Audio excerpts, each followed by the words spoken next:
मैं आवाज दूं अपने सदर को, उससे पहले एक बार जोरदार नारे के साथ में इस्तकबाल कीजिए barrister Asaduddin Owaisi, barrister Asaduddin Owaisi, barrister Asaduddin Owaisi.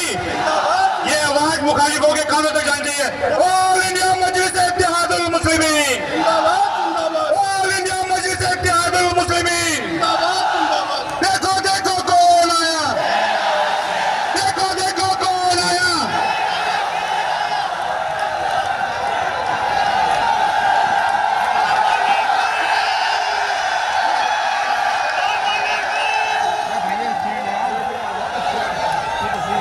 भैया स्टैंड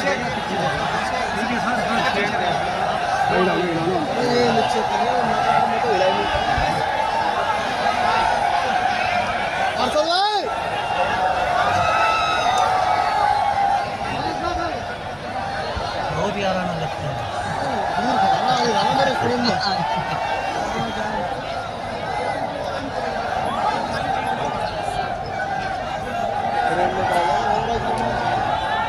बिस्मिल्लाहिर्रहमानिर्रहीम।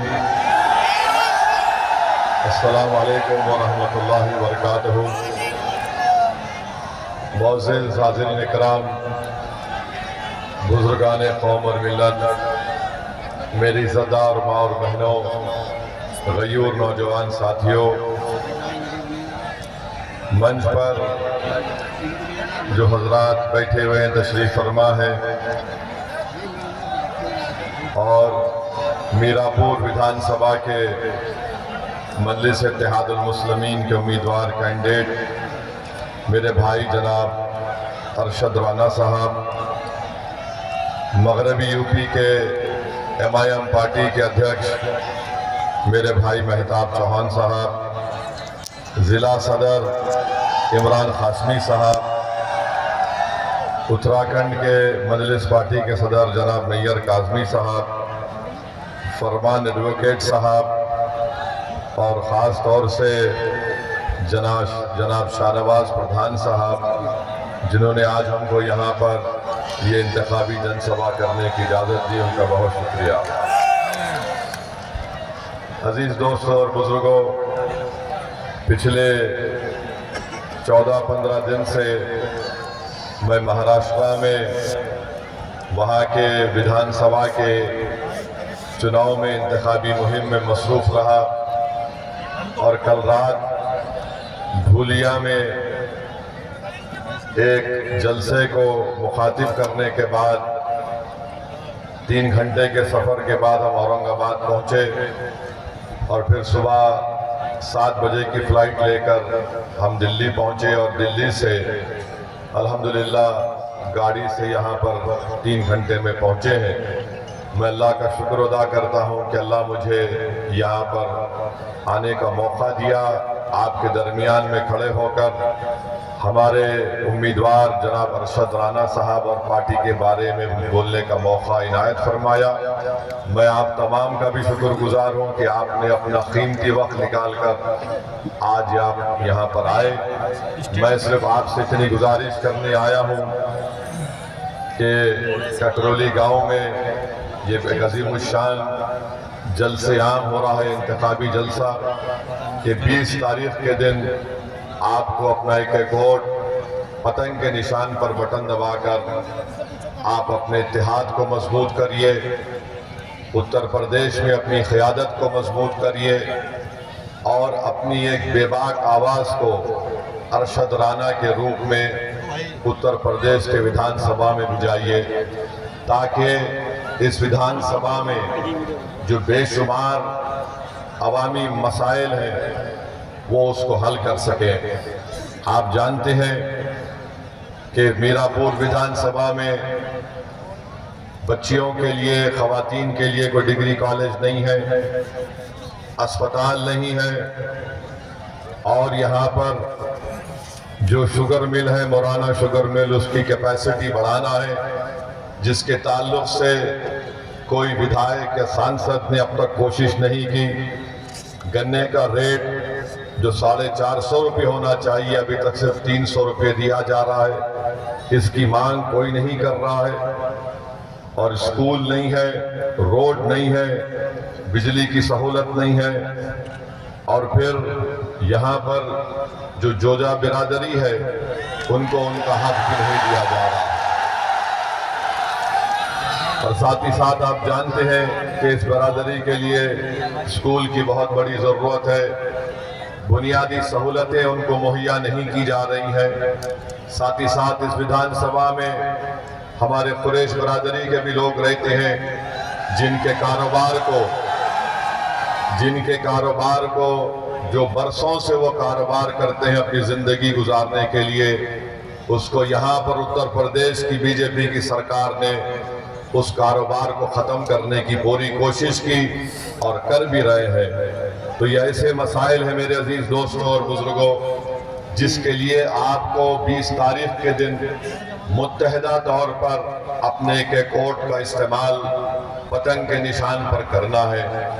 लोग मुख्तलिफ इल्ज़ामात मजलिस इत्तेहादुल मुस्लिमीन पर लगाते हैं, मगर आप जानते हैं कि पिछले कई बरस से हम उत्तर प्रदेश की सरजमीन पर हमारी पार्टी का काम कर रहे हैं। हम चुनाव लड़ते हैं, हारते भी हैं, कोई चुनाव जीतते भी हैं, मगर मैं आपको इस बात का यकीन दिलाने आया हूं, हम चुनाव के नतीजे देखकर हिम्मत हारने वालों का नाम मजलिस इत्तेहादुल मुस्लिमीन नहीं है। हमारे हौसले कल भी बुलंद थे, आज भी बुलंद रहेंगे इंशाअल्लाह ताला, मगर फैसला लोकतंत्र में, जमहूरियत में आपको करना है। अगर आज आप मुत्तहिदा तौर पर अपने वोट का इस्तेमाल इस विधानसभा में करेंगे तो आपकी एक आवाज़, आपका एक नुमाइंदा उत्तर प्रदेश की विधानसभा में जाएगा। अगर आपको ये कहकर ज़रूर डराया जाएगा कि एक अरशद राना जीतने से क्या होता है, तो मैं उनको बताना चाह रहा हूं, भाई रुक जाइए, मैं आपको बताना चाह रहा हूं कि आरएलडी के कितने सांसद लोकसभा में, 2 ही तो है ना, 2 है उनके, और एक विधानसभा की सीट बीजेपी की उनके लिए छोड़ देती है। और जब मजलिस इलेक्शन लड़ती है उत्तर प्रदेश में, तो ये तमाम के तमाम बड़े बड़े लोग जो मुस्लिम क़यादत को, जो आपकी एक आज़ाद क़यादत को बर्दाश्त नहीं करते, वो ये कहना शुरू कर देते हैं कि नहीं नहीं, एक होगा तो क्या होगा। मेरे भाई, आरएलडी के 2 सांसद हैं और बीजेपी को ये विधानसभा की सीट छोड़ना पड़ा। अगर उत्तर प्रदेश में मजलिस इत्तेहादुल मुस्लिमीन के 10 से 15 विधायक कामयाब हो जाते हैं, 2 से 3 सांसद अगर कामयाब हो जाते हैं, तो इसका फायदा किसको मिलेगा? इसका फायदा आप ही को मिलेगा, इंसाफ आपको मिलेगा, नाइंसाफी का खात्मा होगा, जुल्म का खात्मा होगा। ये बात हम बार बार आपके दरमियान में आकर कह रहे हैं कि भारत की लोकतंत्र में हर समाज के पास उसकी एक आवाज है, और जब तक आप उस आवाज को मजबूत नहीं करेंगे, उनको जिताएंगे नहीं, आपकी कोई तकलीफ दूर नहीं होगी। पिछले 4-5 महीने पहले पार्लियामेंट के चुनाव हुए। आज भारत की पार्लियामेंट में, चाहे वह अपर कास्ट हो या बैकवर्ड क्लास हो, इनकी आबादी के लिहाज से उनके सांसद जीत कर आए हैं। अगर एक समुदाय है जिनके सांसद आबादी के मुताबिक नहीं जीत पाए हैं, तो भारत की सबसे बड़ी अल्पसंख्यक समाज मुसलमान है। इसका जिम्मेदार कौन है बताइए आप?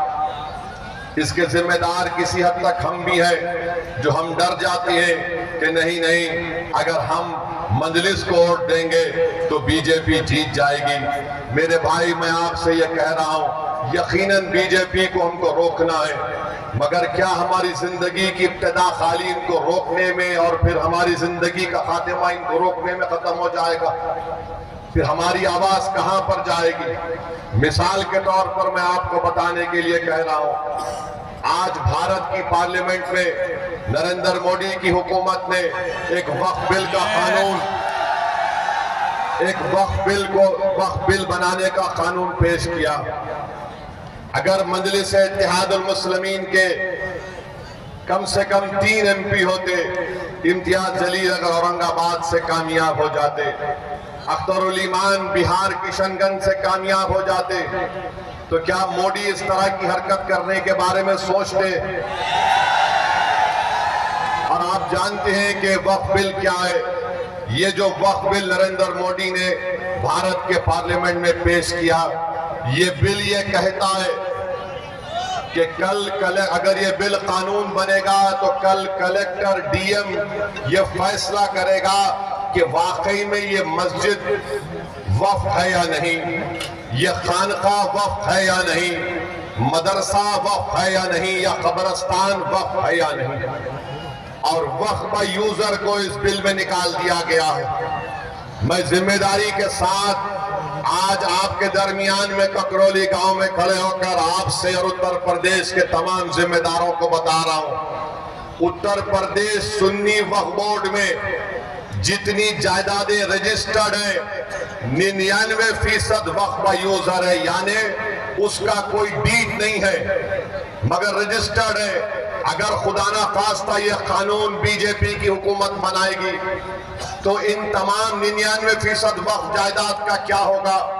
क्योंकि मोदी ये कह रहे हैं कि जो जायदाद वक्फ होती है हम और आप मानते हैं कि उसका मालिक अल्लाह होता है, सुबह क़यामत तक मालिक उसका अल्लाह होता है, मगर मोदी इस तरह का बिल पार्लियामेंट में पेश कर रहे हैं कि मालिक अल्लाह नहीं होगा, मोदी होगा और मेरा नायब डीएम होगा, कलेक्टर होगा।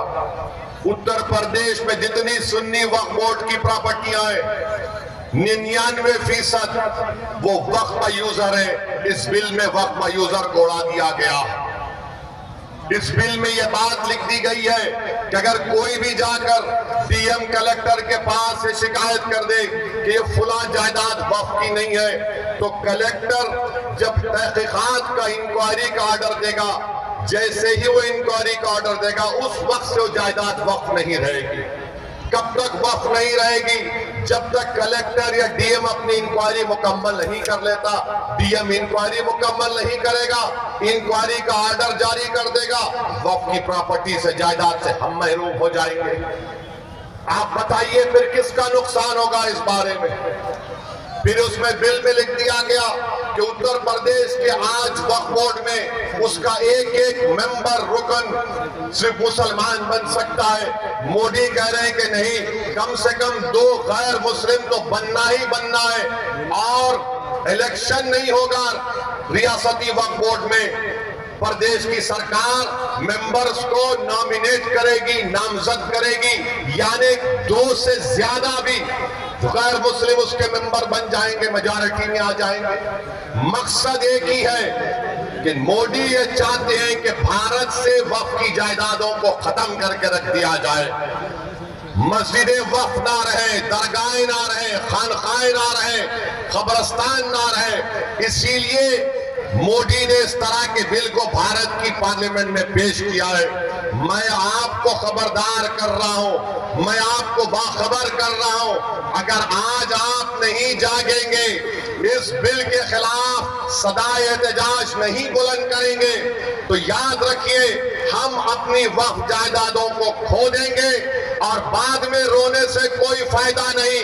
अभी आपको उठकर एक मुस्बित पैगाम देना है, और पैगाम देने का तरीका यह है कि 20 तारीख को जब आप वोट डालने जाएंगे तो आप इसलिए भी पहला अपना वोट इस्तेमाल करेंगे ताकि मोदी को मालूम हो जाए कि हम इस वक्फ बिल को कबूल नहीं करते जो हमारी मस्जिदों को छीनना चाहता है। हम मीरापुर से आरएलडी को हराएं ताकि जयंत चौधरी को मालूम हो जाए कि आप हमारे वोट हासिल नहीं कर सकते जब तक कि आप वक्फ बिल की मुखालिफत में जयंत चौधरी नहीं खड़े हो जाएंगे।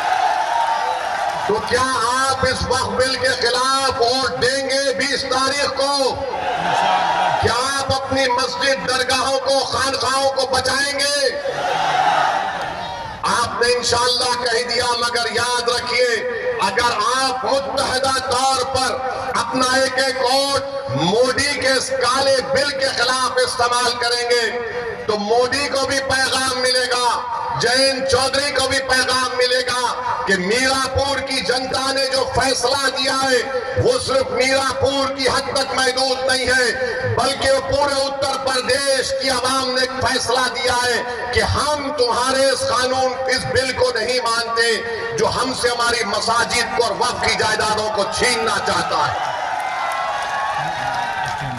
अब जब वक्फ का बिल पेश हो रहा था पार्लियामेंट में, कौन खड़े होकर मौसर तरीके से संविधान की दफा 25, 26 का हवाला देकर उसकी मुखालिफत में कौन खड़ा हुआ, वो पार्लियामेंट के रिकॉर्ड में मौजूद है।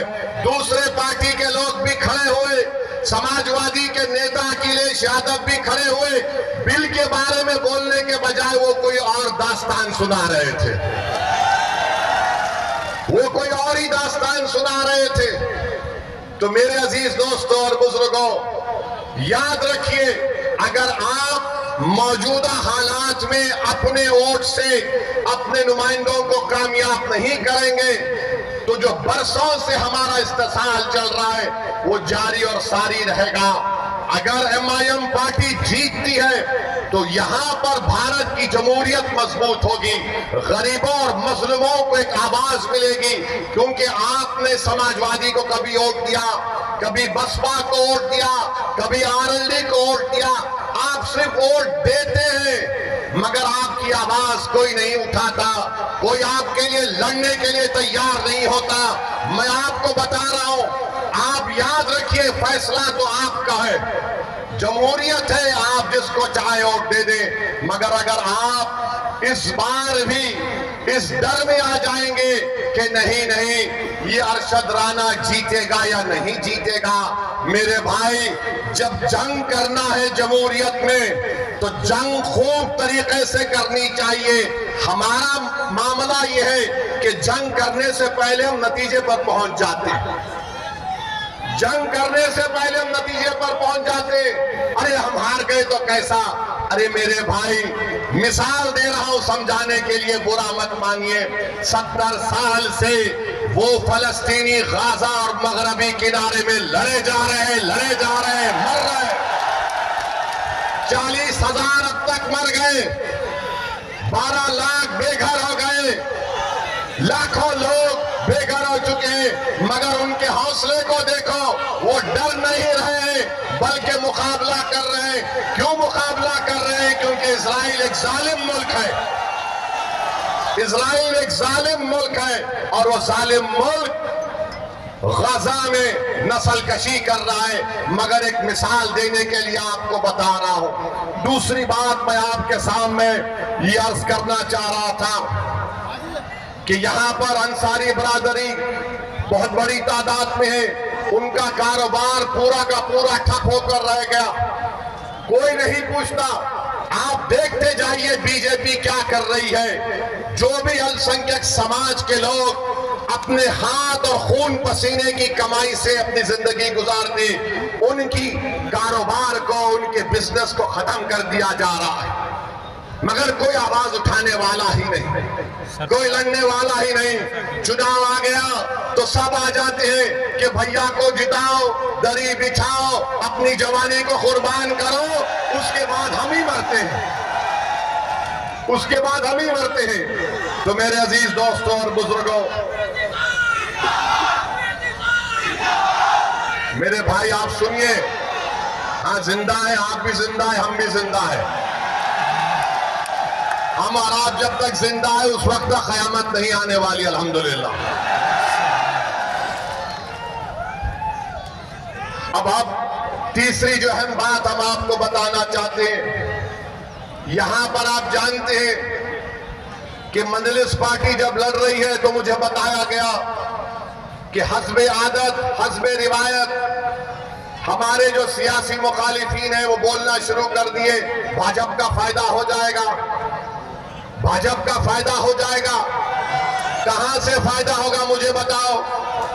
अच्छा, यहां पर एक और विधानसभा में उत्तर प्रदेश में चुनाव हो रहा है, करहल में हो रहा है।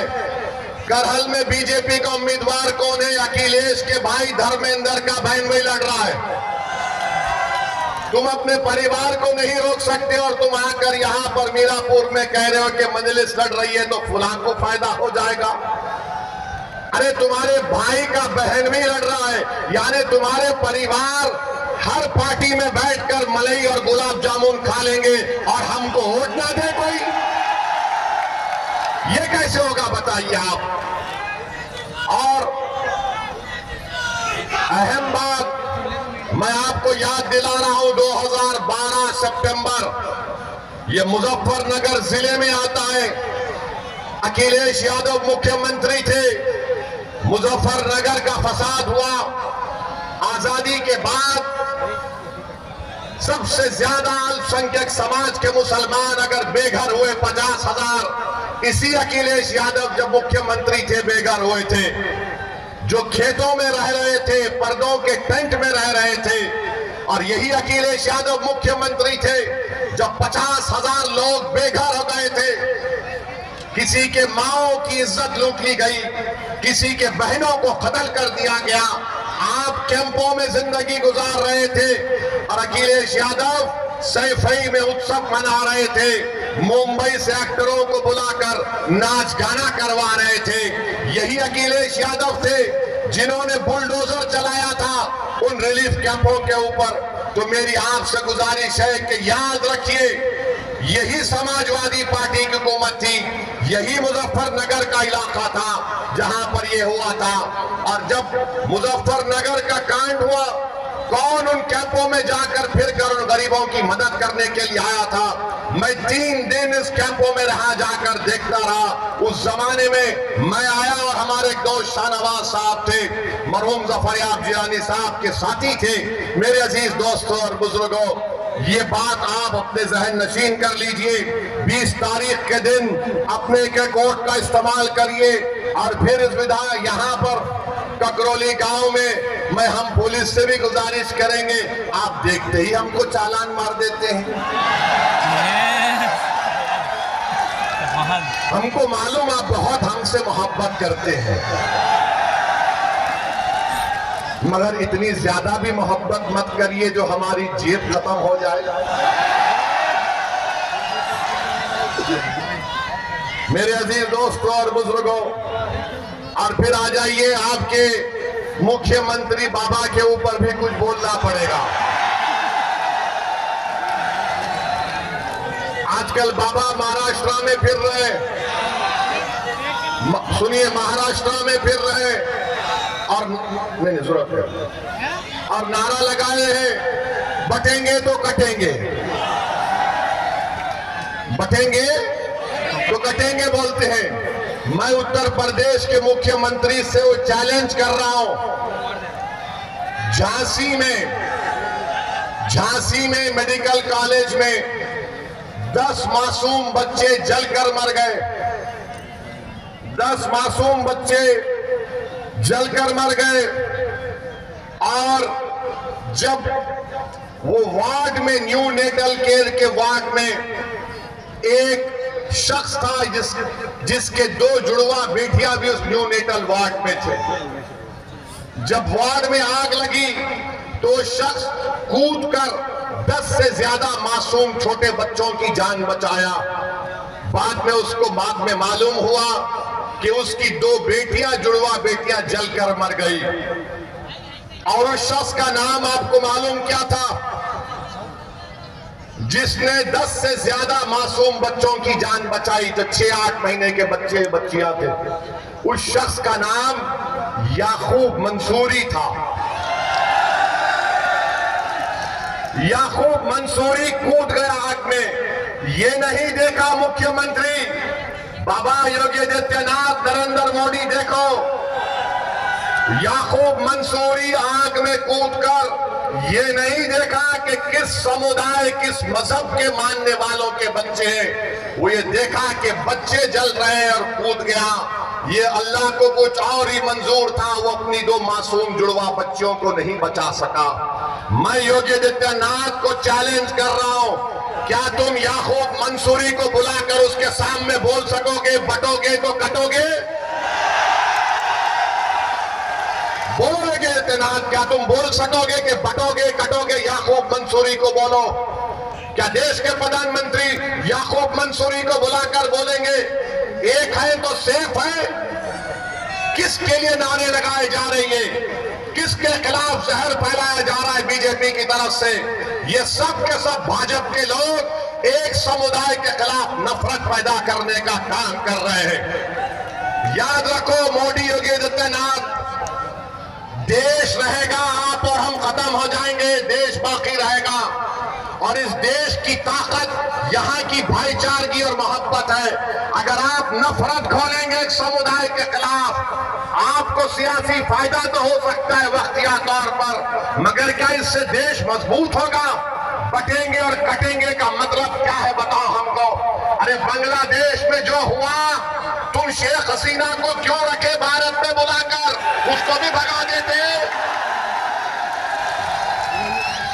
बांग्लादेश से भाग कर शेख हसीना आ गई, मोदी जी बोले आ जाओ मेरी बहन, यहां पर रह जाओ। और हमको योगी बोल रहे बटेंगे तो कटेंगे। मेरे अजीज दोस्तों और बुजुर्गों, ये बीजेपी के मंसूबे हैं, इस तरह की वाहियात बातें करते हैं। भारत के प्रधानमंत्री क्या कहते हैं? एक है तो सेफ है। 10 साल से सेफ नहीं थे क्या मोदी जी? 10 साल से देश सेफ नहीं था क्या? अरे मैं इसका जवाब ये दिया हूं, अनेक है तो अखंड है भारत में। एक है तो सेफ को नहीं मानते, अनेक है तो अखंड है। इस देश में अंसारी भी है, कुरैशी भी है, जोजा भी है, सैफी भी है, दलित भी है, बैकवर्ड क्लास भी है, अपर कास्ट भी है, ठाकुर भी है, ब्राह्मण भी है, मराठा है। इस देश की ताकत तो यही है मोदी जी, मगर आरएसएस की कोशिश एक ही है। इसीलिए मोदी जो कह रहे ना कि एक है तो सेफ है, हम कह रहे अनेक है तो अखंड है। मेरे अजीज दोस्तों और बुजुर्गों, क्या अच्छा ये भी है नहीं, इसमें लिखकर मुझे दिया गया है कि 2012 के चुनाव के मैनिफेस्टो में अखिलेश यादव ने 18% रिजर्वेशन का वादा किया था। अखिलेश यादव के पास रिजर्वेशन है किसका है? खाली अपने खानदान और परिवार का। मैं बन जाऊं, मेरी वाइफ बन जाए, मेरा भाई बन जाए, चाचा का बेटा बन जाए, वही रिजर्वेशन है। आरक्षण खाली उनके परिवार के लिए, आपके लिए नहीं है। आपको गलतफहमी है। ये समाजवादी कभी भी आपका कोई काम करने वाली नहीं है, मगर आप ये समझते हैं कि क्या करें, मजबूरी है। अरे अब तो मजबूरी नहीं है ना, ये तो पार्लियामेंट का चुनाव नहीं है। आप यहां पर मुत्तहदा अपने वोट का इस्तेमाल करिए, अरशद राणा को कामयाब करिए, तो भैया का दिमाग भी ठिकाने लग जाएगा पूरी तरीके से। पूरी तरीके से दिमाग ठिकाने लग जाएगा। इनको मालूम होना चाहिए। याद रखिए, मैं कब तक जिंदा रहूंगा, आप कब तक जिंदा रहेंगे नहीं मालूम, मगर अगर आप अपने वोट से अपनी लीडरशिप को पैदा करेंगे तो आपके वोट की कीमत बढ़ेगी, आपके वोट की अहमियत बढ़ेगी, आपकी जिंदगी की अहमियत बढ़ेगी। आपके इन बेरोजगार नौजवान बच्चों का मुस्तकबिल के बारे में सोचने पर मजबूर हो जाएंगे। इबादत गाहों की हिफाजत होगी, मगर सिर्फ आप वोट डालते रहेंगे तो इनको मालूम कि सिर्फ डराओ इन लोगों को, ये डर कर वोट दे देंगे। असदुद्दीन ओवैसी आज ककरोली मीरापुर विधानसभा में आकर कह रहा है कि अरशद राणा को डर की बुनियाद पर नहीं, उम्मीद की बुनियाद पर बटन दबाइए। डरने की जरूरत नहीं है मेरे भाई। मौत एक मर्तबा आती है, 2 मर्तबा नहीं आएगी मौत। हर कोई जो इस दुनिया में आएगा जाएगा, चाहे वो प्रधानमंत्री हो या मुख्यमंत्री हो या ओवैसी हो, सबको जाना है इस दुनिया से। मगर जब जाएंगे तो हम अपनी विरासत में क्या छोड़कर जाएंगे?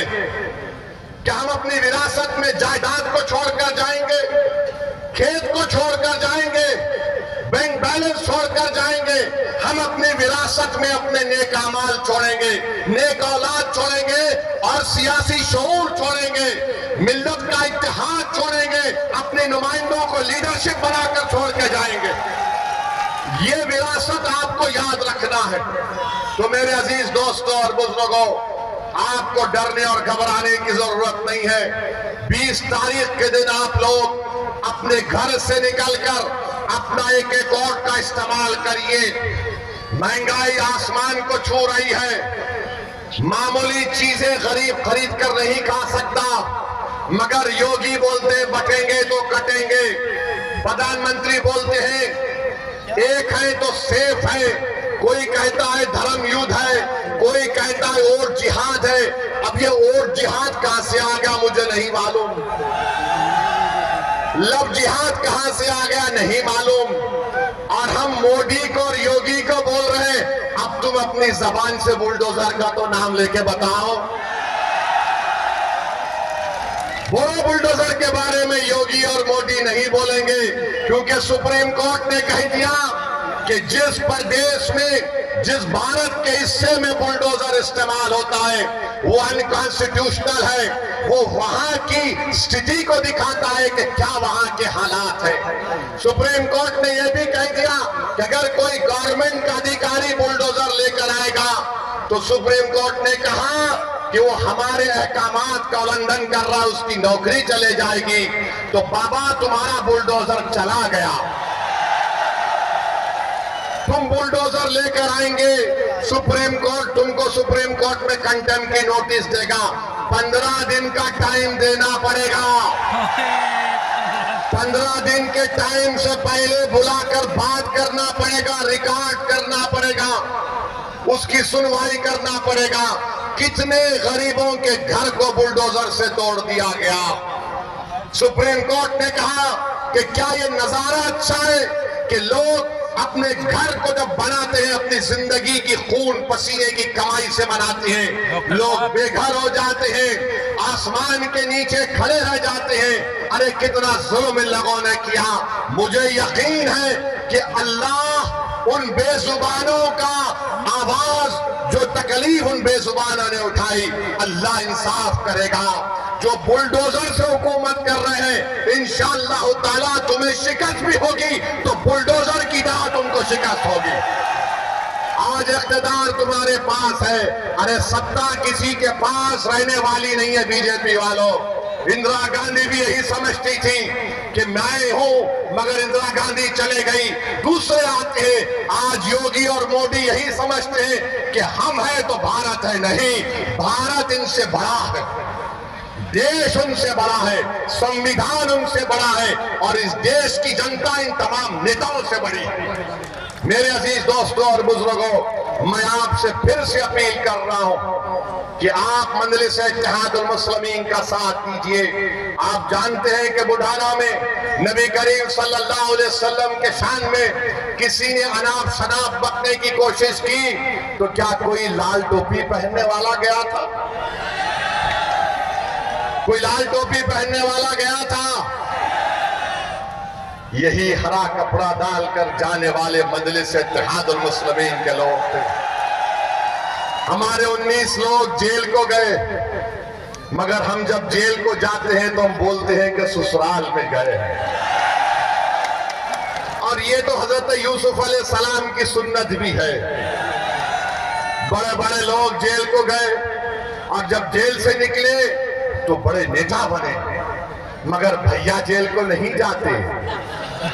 आजम खान जेल को चले गए, अब्दुल्ला जेल को चले गए, मगर भैया नहीं जाएंगे। भैया के बारे में बोलेंगे रे दरी बिछाओ, जवानी कुर्बान। अब मालूम हुआ कि आज रोड शो करने आ रहे हैं। अखिलेश, आपने गलत टाइम लिया यहाँ पर आने का। अच्छा, मालूम हुआ कि भैया ने कहा कि अब शेर के धार के सामने कुछ नहीं कर पाएंगे, तो कैंसल कर दिए वो। तो इसका मतलब समाजवादी चुनाव हार चुकी है, मान चुकी है। आप ये बात समझ लीजिए।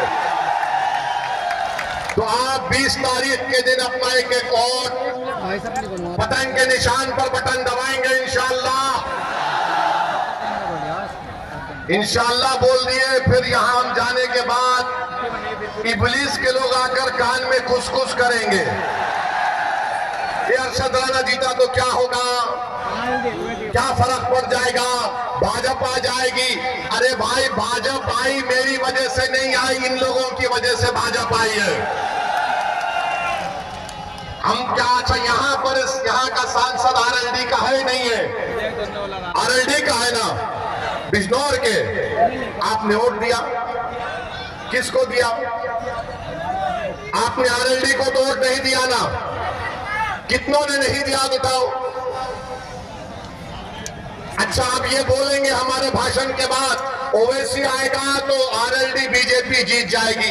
मेरा जवाब यही है कि हाँ, मैं भारत में बैठकर कमला हैरिस को हरा दिया और ट्रंप को जिता दिया, और क्या बोलो, मैं जिम्मेदार हूं। यानी हम यहां पर बैठ जाते नहीं है।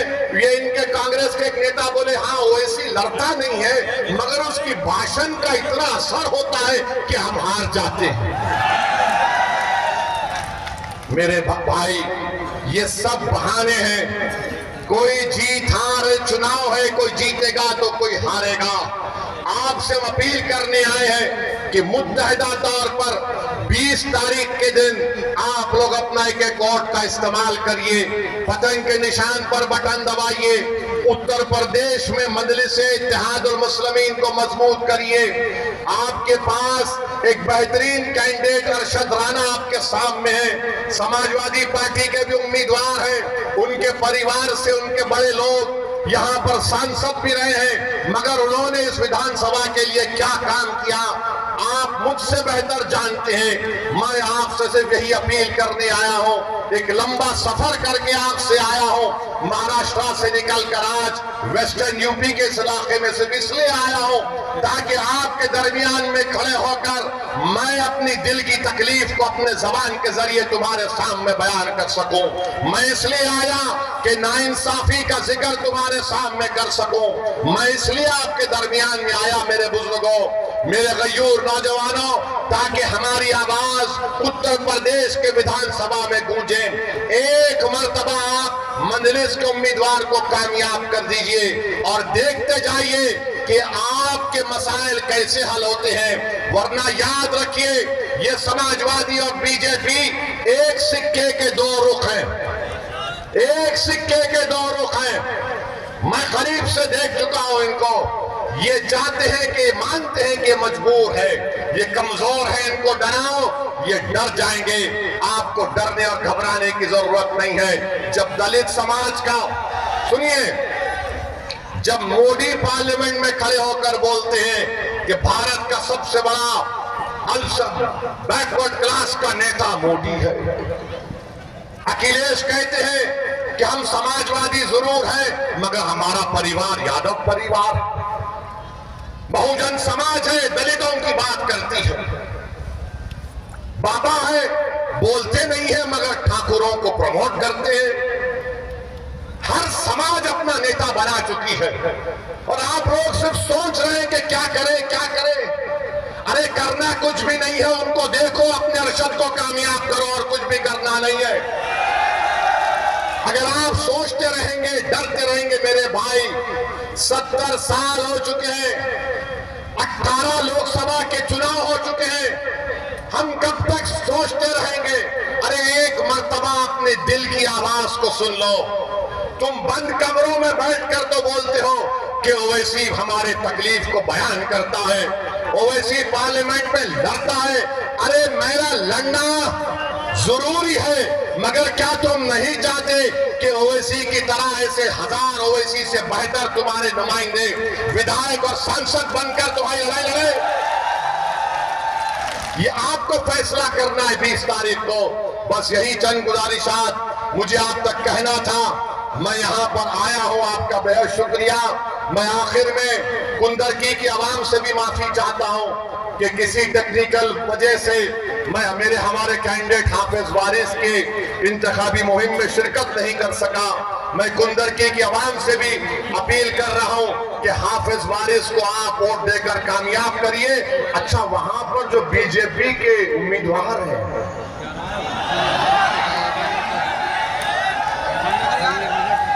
क्या क्या बोले जा रहे हैं? अब इकरार कर ले बेटा,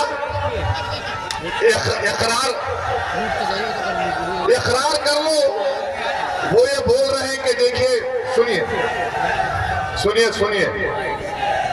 कुंदरकी में जो बीजेपी के उम्मीदवार हैं वो बोल रहे हैं कि जुमे का दिन बड़ा मुबारक दिन है और हमारे मुसलमान भाई नमाज पढ़ने नहीं गए, मेरे जुलूस में आ गए।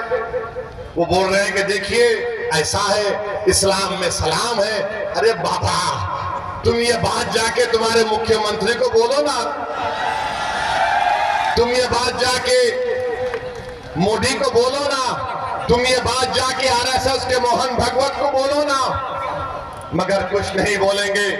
मेरे अजीज दोस्तों और बुजुर्गों, हम आपसे हाथ जोड़कर अपील कर रहे हैं कि 20 तारीख के दिन मीरापुर से अरशद राणा साहब को और कुंदरकी से हाफिज वारिस साहब को आप अपना वोट देकर कामयाब करिए।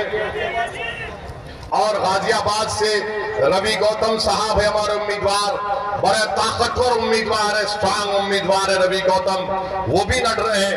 आप इन तमाम की कामयाबी के लिए दुआ भी करिए। मैं माजरत चाहता हूं, मैं एक लंबा सफर तय करके आया हूं, ज्यादा देर आपके दरमियान में बोल नहीं सका। इंशाअल्लाह ताला दोबारा आऊंगा और तफसील से आप तमाम से बात होगी। बहुत बहुत शुक्रिया। मेरे साथ नारा लगाइए, पतंग को, पतंग को, पतंग को। अस्सलाम वालेकुम।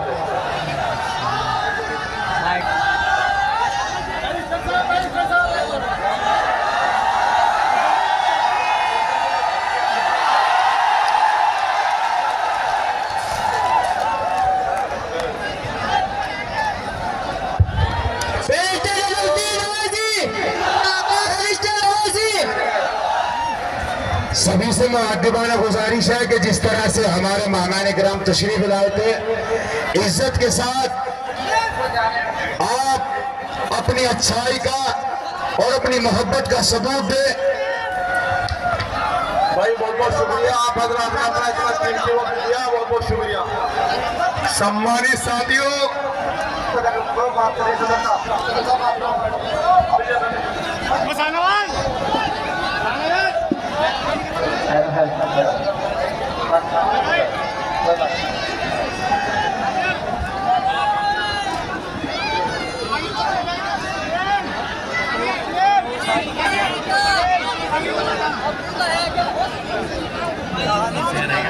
भाई आप तमाम हजरात से दरख्वास्त है कि प्लीज मीडिया वालों को डिस्टर्ब न करें, मीडिया वालों को डिस्टर्ब न करें प्लीज।